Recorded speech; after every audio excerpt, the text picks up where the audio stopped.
The extraocular vision. In 1982, the Mexican television company Televisa invited me to participate as a witness in a live program that would deal with an unusual type of vision. My presence was required to judge the veracity of the phenomenon as a researcher in the area of neurophysiology and as a professor at the National University of Mexico. I agreed, and in the studio I found about 20 children chatting animatedly as they prepared for the demonstration. Once this had begun, their instructor, Professor Altamirano, blindfolded one of the children and placed a series of photographs in front of him. The boy touched them with the palms of his hands, describing at the same time what he saw. Intrigued, I got closer and I could see that the description matched perfectly with the content of the graphic material. Later, other children were subjected to the same process, and in all cases they were correct in their descriptions. I couldn't find any errors or attempts to cheat in the procedure. At the end of the program, I proposed to Altamirano to use his procedures to help blind children to see with their hands. Altamirano accepted, as did the government department in charge of the education of blind children. For several months we tried to teach extraocular vision to these children, but without success. Once a week Altamirano came to the school for the blind, locked himself in with the children, and then left. I never knew if the failure was due to the sporadic training regimen or the short time that the whole process took. Nor was I able to receive detailed instructions on the technique used, because Professor Altamirano kept it a secret, logically.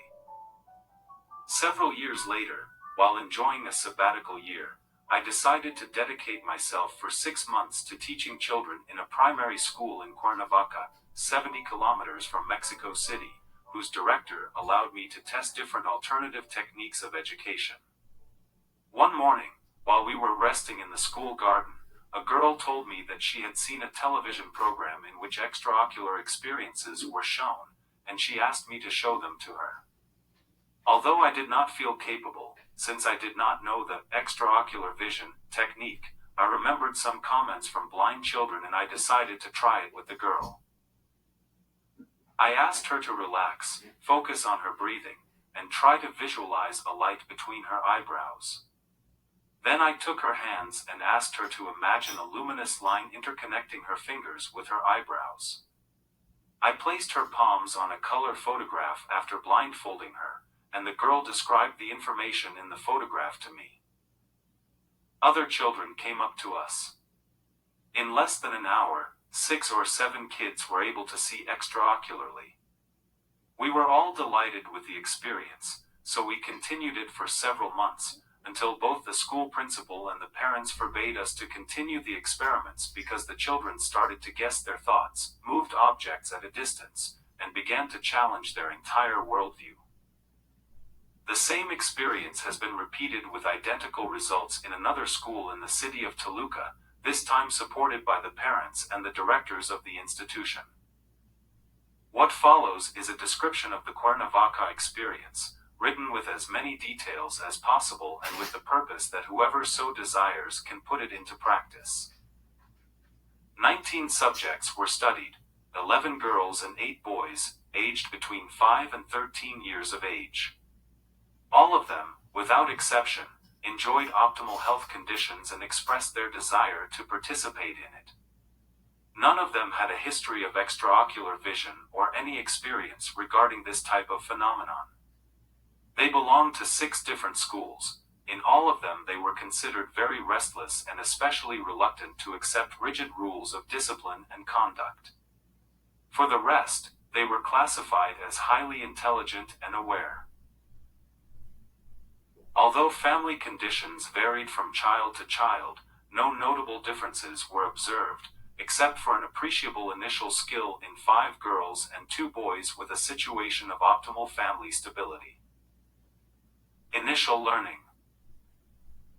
Before beginning the extraocular vision detection experiments, all the children received training that lasted between 1 and 3 days and was repeated in all the test sessions after the initial ones. In this way, Each child was sensitized before and throughout the course of the experiment, until they acquired a skill that was sufficiently automatic to not require additional training. The learning characteristics are explained below, in the same sequence in which it was developed. With the child sitting comfortably with a straight back, the following 3 breathing exercises were performed. A. Forced expulsion of air through the nostrils for 60 seconds, with eyes closed, followed by concentration of attention between the eyebrows for 20 seconds. B. Alternate breathing through each of the nostrils for 60 seconds, with eyes closed, followed by concentration of attention between the eyebrows for 20 seconds. C. Forced inhalation and exhalation of air, in a rhythmic and sustained manner, up to the limit of each child. Next, and in the same position, the child practiced meditation based on the following instructions. With your eyes closed, focus between the eyebrows and let your thoughts flow without blocking or controlling them. Once you achieve this, keep your concentration on yourself for as long as possible. The verbalization of the previous instructions was adapted to the level of understanding of each child. The total time for each meditation varied from child to child, with a minimum of 5 to 6 minutes and a maximum of approximately 10 to 13 minutes. Once the previous state was achieved, the instructor sat in front of the child and intertwined his hands with his, visualizing a line of light that emerged from the palms of the child's hands and ended in his brain. The exercise continued until the image of the bright, white, uninterrupted line of light was maintained. Sometimes the point of a quartz crystal held by the instructor was placed in contact with or near the child's eyebrows. Thus, it was discovered that this procedure improved learning and accelerated the extraocular process. Then the extraocular detection phase began. To do this, the child was blindfolded using a special bandage that was totally opaque and adjusted to the eyelids, in such a way that retinal vision was totally impossible. Graphic material consisting of high-quality photographs in bright colors and with diverse content was offered to the child. The trainer would place one or both of the child's hands on the photograph, making skin contact with the surface of the photograph, and ask him to follow his or her intuition regarding both the skin exploration of the photograph and the exploration of the stimulated mental content. The feedback process continued until the child showed signs of fatigue or disinterest. In these last cases, the training was suspended to be continued on another occasion. The child was encouraged to use all kinds of hand movements, thus exploring different possibilities. When the child was capable of describing the figures contained in the photographs without errors, they were asked to remove their hands from the surface of the photographs and to try to visualize their content without skin contact. Later, the child was taught to perform sweeping movements in the space between his body and the photographs using rapid contractions of his fingers. This procedure accentuated her details and improved her focus, in addition to the limiting distance at which the child could still distinguish subtle shapes, such like printed letters. Finally, the child was encouraged to stop using his hands completely and see the contents directly without the help of movements. A large amount of graphic materials were used: color photographs of landscapes, vegetables, fruits and household utensils, conventional books with linguistic content and television programs, as well as other children and environmental objects. The children were also asked to walk around the school, garden, classrooms, etc., describing what they saw. Truth guarantees. A phenomenon as new and strange as extraocular vision requires strict controls about their characteristics, in order to be both accepted and demonstrated. Although I do not claim to have exhausted all the possibilities of studying this phenomenon, I can affirm that I have no doubts about its existence. It will suffice to mention here some of the controls carried out to encourage other researchers to become interested in this phenomenon and carry out studies on their own. The bandage used was constantly examined in order to rule out any possibility of imperceptible accidental breakage that would allow some degree, however minimal, of retinal vision. No deficiency was ever found in the bandage. The material offered to the child was continually changed, so that no child could predict the material that would be offered. Since one of the possible explanations for the phenomenon is that the instructor transmitted the content using movements, sounds, or any other conscious or unconscious means, special care was taken to insert graphic content that the instructor did not know or see during the presentation. In the same way, other children were asked to act as instructors, varying the content of the materials used.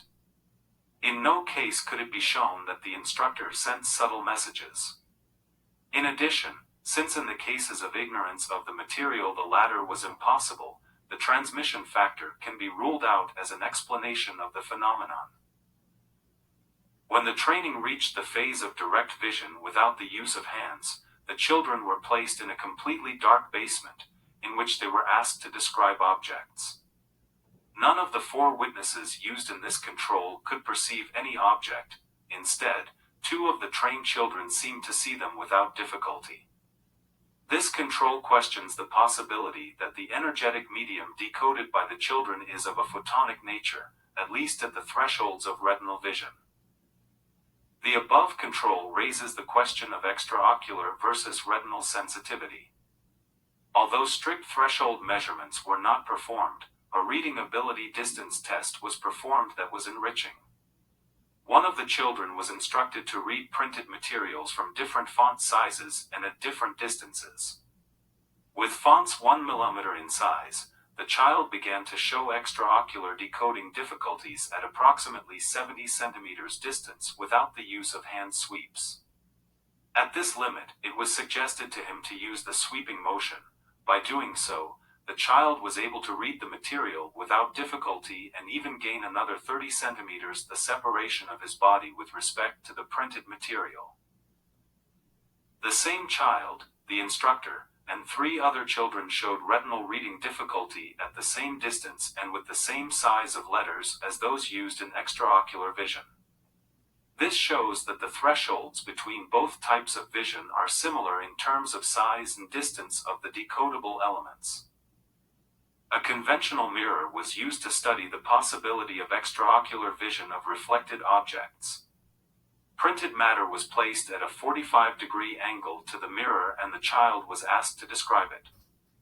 This not only described the printed material, but also other objects that the mirror reflected and that had gone unnoticed by the investigator. The control was conclusive and rules out the possibility that it is a thermal or calorific field that is decoded in the extraocular vision. A 5 mm glass was placed, thick between the graphic material and the child. In all cases, extraocular vision developed without difficulties. On the other hand, when the material was covered with a white sheet of paper or with a wooden plate, the children saw the sheet or the wood and not the material that it concealed. On one occasion a child was asked to perform manual sweeping movements on graphic material. Between the hands and the body of the child a wooden plate was placed, in such a way that the hands were not obstructed by it but the body was. The boy was unable to perceive the graphic material extraocularly, but he described the wooden plate perfectly. This control demonstrates that the mediators of the extraocular phenomenon are not receptors located in the hands, but that other parts of the body are also necessary. Following the previous control logic, it was decided to explore the body areas assisting the extraocular vision. During the extraocular vision exercise in which 5 children participated, an opaque screen was placed below their chins. The image disappeared for 4 of the participants.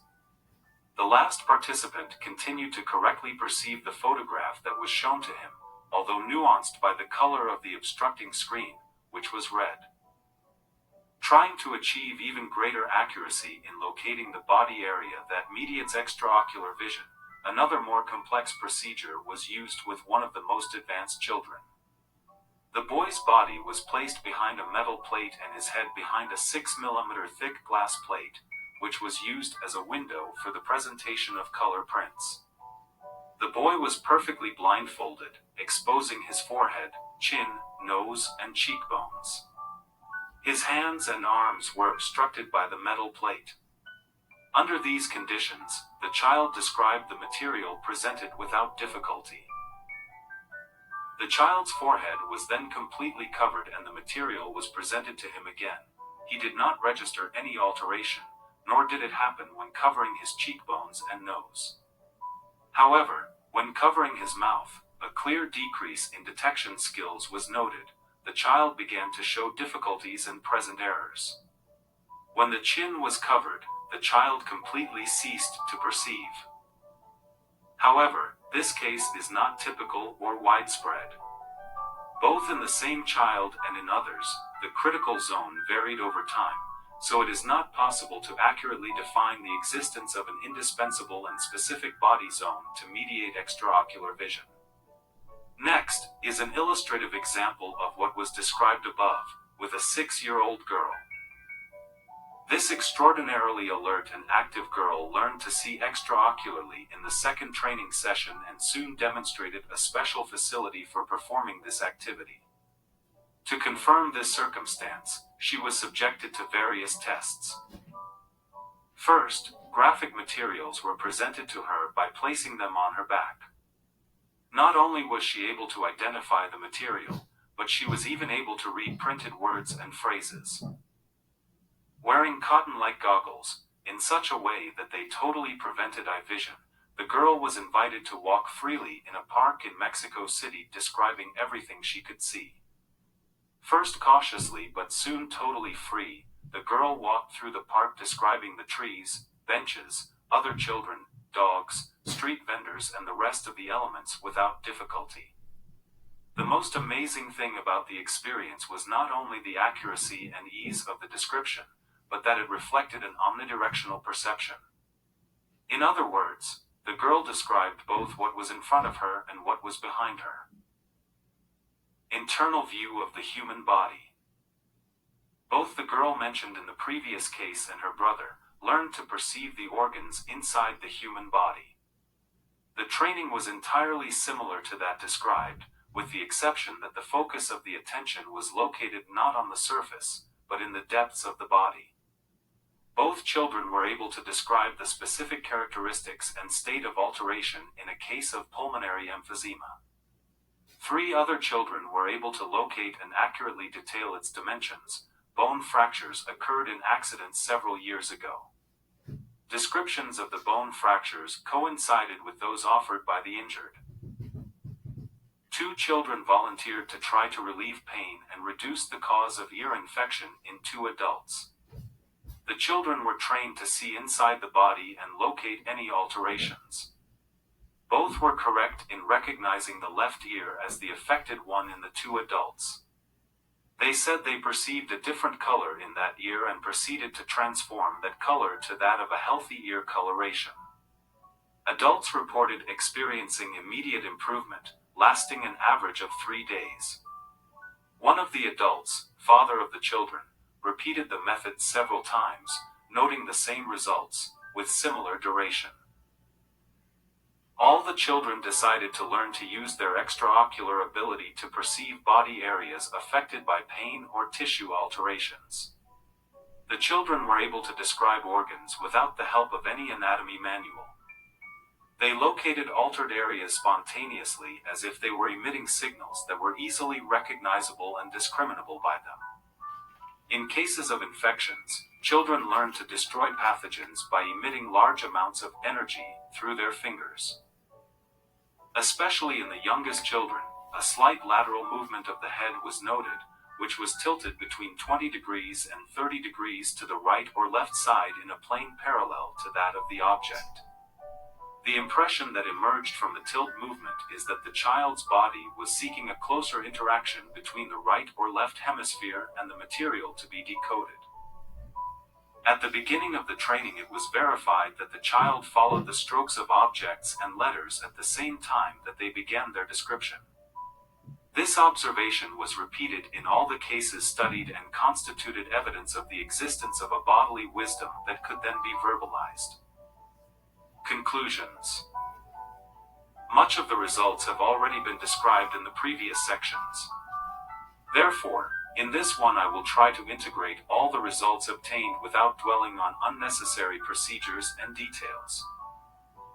The clearest and most basic result that emerges from this study is that it is possible to perceive visually without the need to use the eyes and retinal receptors. The fineness of detail in extraocular vision seems to be similar to that of retinal vision, as well as its fidelity. Extraocular vision appears to be capable of representing a visual world completely similar to that presented by retinal vision without the enormous complexity of retinal structure and, presumably, without the involvement of the retinal structures commonly responsible for decoding the visual world. One of the most striking observations, and one of the first to become more evident, is that the children who seemed more aligned with themselves, more secure and intense in their personal identity, were the ones who most easily acquired extraocular vision. The phenomenon exists, and its development seems to follow a logical and repeated sequence in the cases studied. Children who, after their training, are faced with graphic material to which they do not have visual access, use their hands and fingers to go through this material trying to decode it. In the most skillful cases, one session is enough for the child to begin to see. Extraocularly. In common cases, 3 sessions. In the first interaction, the child's hand begins to sweep across the page of paper without a predictable plan or pattern until something happens that causes it to detect the outlines of objects. If the photograph contains an orange, the child's hand will follow the outline of the orange for a few seconds, but if the child is asked what it is, he will not be able to describe anything consistent with his hand sweeps. If this is pointed out, the child may suddenly realize that there must be a round object, but extraocular vision still does not appear. Soon the boy gets tired of his movements and decides to stop performing them. He remains still with his hand on top of the paper, concentrating on his sensations and with a tendency to tilt his head. In some cases, after this concentration, the phenomenon appears.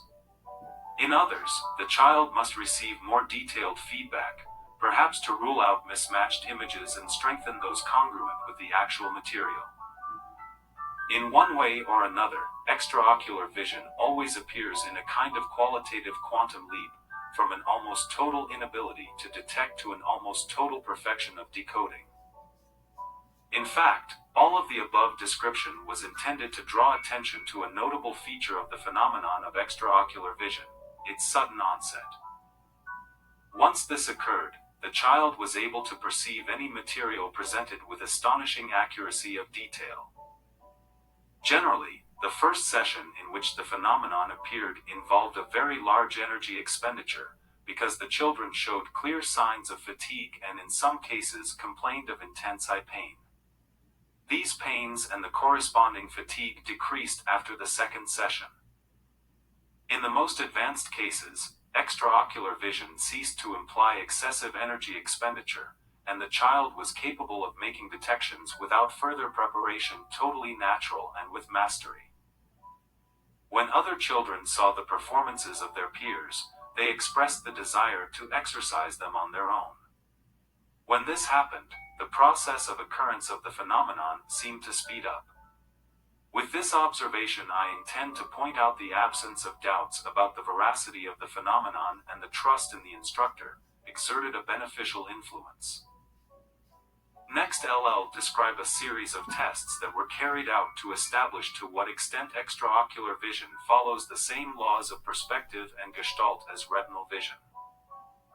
A child was asked to make descriptions of his experiences while the visual material was moved away from his body, without the child being aware of the maneuver. Without hesitation, the boy described the withdrawal and not the reduction in size or change of material. In other words, the child correctly perceived the maneuver as it would have been detected with his retinal vision. In the same way, in all the cases in which an object was superimposed on the graph, the children were able to correctly describe the maneuver. When moving objects were presented to them, also in all cases their detection and interpretation was correct. Experiments were carried out with practically all the colors of the spectrum, with various shades of them, and an adequate description of them was always observed. Each child carried a personal style during the extraocular vision. One girl, for example, performed rapid sweeps with her fingers in front of the graphic material because it was easier for her that way and her description was more accurate. Another child preferred to read words and not see pictures. Another preferred figures to reading material. Word reading was exercised gradually, starting with a detection of isolated letters, and generally placing a finger under the letter to be read. A few minutes were enough for the child to start reading complete words, even in languages unknown to them. Later on, the speed of reading became similar to what is usual with retinal vision. Two exceptions to this last case were that of a boy and a girl who read extraocularly faster than with retinal vision and who expressed more interest in doing so extraocularly. This interest was used to make progress in their Spanish reading classes. One of the objectives of this study was to find a visible manifestation of a psychophysiological ability to motivate children to learn contact techniques with their true identity. Because of this, it was necessary to carry out meditations centered on the experience of oneself and on the question, "Who am I?" In this context, I express my ignorance about whether other training methods can be more effective than those used in this research. In fact, some children took it upon themselves to train their friends, siblings, and acquaintances, and exercise their skills on their own, with excellent results. An interesting observation focuses on the most appropriate age to facilitate extraocular vision. Obviously, a much larger sample than the one used here would be needed to answer the question. However, some conclusions can be drawn taking into account the unsuccessful attempts that I made with young people over the age of 16 and with even older adults. It seems that the phenomenon becomes more difficult after a cutoff age of around 15 years. Sometimes group meditations were carried out in which lights were visualized and contact with oneself was stimulated. Extraocular vision was always facilitated after a meditation of this type. The phenomenon is presented with greater intensity and in a clearer way when both the child and the instructor are calm, focused on themselves, at a level in which the self loses boundaries. In other words, when there is authentic contact with a sense of identity that transcends the purely personal. Another interesting observation is that the instructor does not need extraocular vision in order to teach it.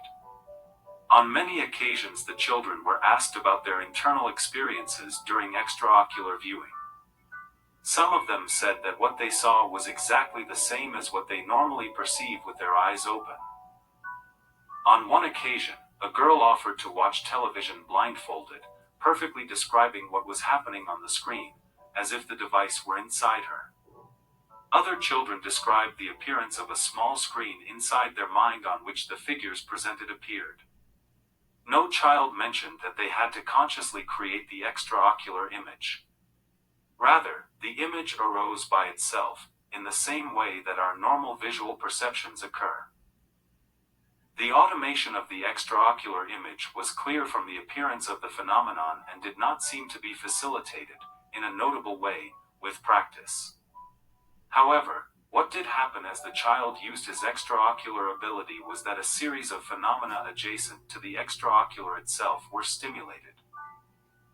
Such phenomena have already been described in part and consisted of a skill that allowed the child to perceive the internal organs of the body through the skin and to detect damaged or diseased body areas, reversing their symptoms. The last result that I would like to highlight refers to the relationship between the extraocular phenomenon and quartz crystals. Suffice it to say here that its facilitating effect was observed in at least 5 children, 3 girls and 2 boys, and that its discovery was accidental. One of the girls in the studio volunteered to demonstrate her ability with a TV show, so a British color film was shown to her, with Spanish subtitles.